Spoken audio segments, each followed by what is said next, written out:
ಘಂ ಗಣಪತಾಯೇ ನಮಃ. ಶ್ರೀ ಗುರುದೇವ ರುದ್ರಾಯ ನಮಃ.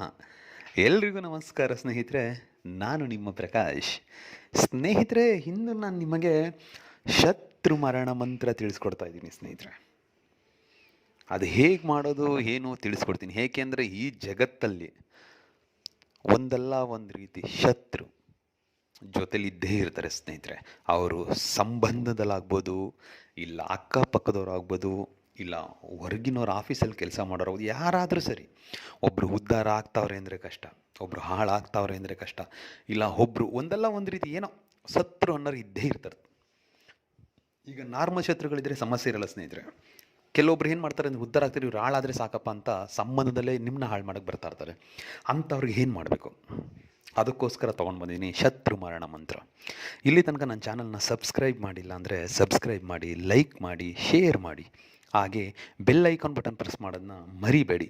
ಏಕೆಂದರೆ ಮುಂದೆ ನಾನು ಏನು ವೀಡಿಯೋಸ್ ಬಿಡ್ತೀನಿ ಅದೆಲ್ಲರಿಗಿಂತ ಮುಂಚೆ ನಿಮಗೆ ಬಂದು ಸೇರುತ್ತೆ. ಬನ್ನಿ ಇದರ ವಿಧಾನ ತಿಳ್ಕೊಣ ಸ್ನೇಹಿತರೆ. ಮೊದಲಿಗೆ ಇದಕ್ಕೆ ಶನಿವಾರದ ದಿನ ಮಾಡಬೇಕಾಗುತ್ತೆ, ರಾತ್ರಿ 9ರಿಂದ 12ರ ಒಳಗೆ.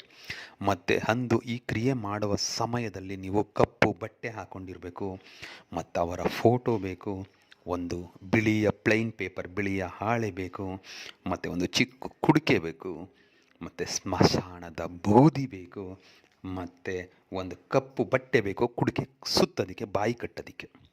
ಇಷ್ಟನ್ನು ತಂದು ಇಟ್ಕೊಂಡು ಶನಿವಾರದ ದಿನ ದಕ್ಷಿಣ ದಿಕ್ಕಿಗೆ ಮುಖ ಮಾಡಿ ಕುಳಿತುಕೊಂಡು ಅವರ ಫೋಟೋ ಮೇಲೆ ಆ ಏನು ಸ್ಮಶಾನದ ಬೂದಿ ತಂದಿದ್ದೀರೋ ಆ ಬೂದಿಗೆ ಸ್ವಲ್ಪ ನಿಂಬೆ ಹಣ್ಣಿನ ರಸ ಮಿಶ್ರಣ ಮಾಡಿಕೊಳ್ಳಿ.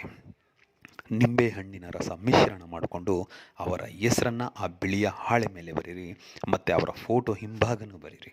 ಬರೆದು ಫೋಟೋನ ಕುಡಿಕೆಯಲ್ಲಿಡಿ, ಹಾಗೆ ಬಿಳಿಯ ಹಾಳೆಯನ್ನು ಫೋಲ್ಡ್ ಮಾಡಿ ಅದರ ಒಳಗಡೆ ಇಟ್ಟು ಆ ಕುಡಿಕೆನ ನಿಮ್ಮ ಮುಂದೆ ಇಟ್ಕೊಂಡು ಬಾಯಿ ಈಗಲೇ ಕಟ್ಟಬೇಡಿ ಸ್ನೇಹಿತರೆ. ಮಂತ್ರ ಎಲ್ಲ ಮುಗಿದು ಅದಕ್ಕೆ 3 ಸಾರಿ ಅಭಿಮಂತ್ರಿಸೋ ತನಕ ಕುಡಿಕೆ ಕಟ್ಟಬೇಡಿ. ನಿಮ್ಮ ಮುಂದೆ ಇಟ್ಟು ನಾನು ಕೊಡುವ ಮಂತ್ರನ ನಿಮ್ಮ ಕೈಲಿ ಎಷ್ಟು ಆಗುತ್ತೆ ಅಷ್ಟು, ಆದಷ್ಟು 1000ಕ್ಕಿಂತ ಜಾಸ್ತಿ ಪಠನೆ ಮಾಡಿ ಎಲ್ಲ ಆದಮೇಲೆ ಅಲ್ಲಿ ಮಂತ್ರದಲ್ಲಿ ಶತ್ರು ಅಂತ ಇದೆ. ಆ ಶತ್ರುವಿನ ಜಾಗದಲ್ಲಿ ನಿಮ್ಮ ಯಾರಿದ್ದಾರೋ, ಶತ್ರು ದುಶ್ಮನ್ ಯಾರಿದ್ದಾರೋ ಅವರ ಹೆಸರನ್ನು ಸೇರಿಸ್ತಾ ಮಂತ್ರ ಪೂರ್ತಿ ಪಠನೆ ಮಾಡಿ ಆದ ಮೇಲೆ ಆ ಕುಡಿಕೆಗೆ ಬಾಯಿ ಹತ್ರ ಅಂತ 3 ಸಾರಿ ಅಭಿಮಂತ್ರಿಸಿ ಅದನ್ನು ಕಪ್ಪು ಬಟ್ಟೆಯಿಂದ ಬಾಯಿ ಕಟ್ಟಾದ ಮೇಲೆ ಅದನ್ನು ತಗೊಂಡೋಗ್ಬಿಟ್ಟು ಮರುದಿನ ಸ್ಮಶಾನದಲ್ಲೇ ಹೂತು ಬರಬೇಕು.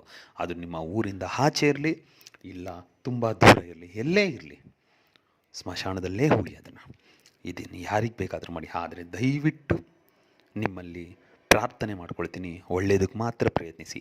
ನಿಮಗೆ ಶತ್ರುಗಳು ತುಂಬ ಇದ್ದಾರೆ, 8 ದಿಕ್ಕು ಮುಚ್ಚೋಗ್ಬಿಟ್ಟಿದೆ, ನನ್ನ ಕೈಲಿ ಆಗ್ತಾ ಇಲ್ಲ ಬದುಕಕ್ಕೆ ಅಂದರೆ ಅದನ್ನು ಮಾಡಿ. ಸಿಕ್ಕವ್ರ ಮೇಲೆ ಪ್ರಯೋಗ ಮಾಡಿ. ನೀವು ಇದಕ್ಕೆ ಪಾಪ ಲೋಕಕ್ಕೆ ತುತ್ತಾಗಬೇಡಿ. ಅದಕ್ಕೆ ಮಂತ್ರ ಹೀಗಿದೆ: ಓಂ ರೀಂ ಶ್ರೀಂ ಜ್ವಾಲಾಮುಖಿ ಮಂ ಶತ್ರು ಭಸ್ಮಾಯೇ ಓಂ ಫಟ್ ಸ್ವಾಹ. ಮಂತ್ರ ಇನ್ನೊಂದು ಸಾರಿ ಹೇಳ್ತೀನಿ ನೋಡಿ ಸ್ನೇಹಿತರೆ. ಓಂ ರೀಂ ಶ್ರೀಂ ಜ್ವಾಲಾಮುಖಿ ಮಂ ಶತ್ರು ಭಸ್ಮಾಯೇ ಓಂ ಫಟ್ ಸ್ವಾಹ.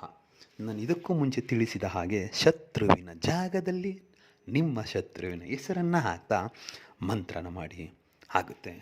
ಎಲ್ರಿಗೂ ಮಂಗಳವಾಗಿ. ನಮಸ್ಕಾರ.